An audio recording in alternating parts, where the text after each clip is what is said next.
मुंबईलगतच्या मीरा रोडमध्ये बकरी ईदच्या पार्श्वभूमीवर पोलीस प्रशासन अलर्ट आहे। इथल्या जेपी इन्फ्रा सोसायटी समोर पोलिसांनी मोठा बंदोबस्त तैनात केलाय। या सोसायटीमध्ये पोलिसांनी रूट मार्च काढला, सुरक्षा मार्च काढला।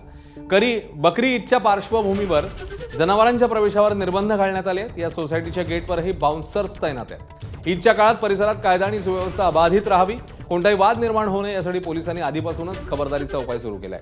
गेल्या वर्षी ईदच्या वेळी बलिदानासाठी आणलेल्या बकऱ्यांच्या मुद्द्यावरून जेपी इन्फ्रा आणि परिसरातल्या काही सोसायट्यांमध्ये वाद निर्माण झाल्याचं चित्र पाहायला मिळालेलं। या पार्श्वभूमीवर यावर्षी पोलिसांनी आधीच खबरदारीचा उपाय योजला।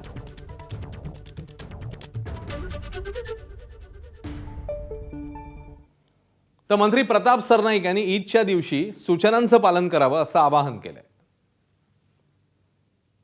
शेवटी कायद्याच्या कक्षेमध्ये कुर्बानी देण्यासाठी काही जागा निश्चित केलेल्या त्याच ठिकाणी आपल्या मुस्लिम बांधवांनी कुर्बानी द्यावी अशी माझी सगळ्या आमच्या मुस्लिम बांधवांना आव्हान आहे। आमच्या हाजी अराफत शेख सुद्धा या ठिकाणी बसलेले आहेत, त्यांच्या सुद्धा भावना आहेत।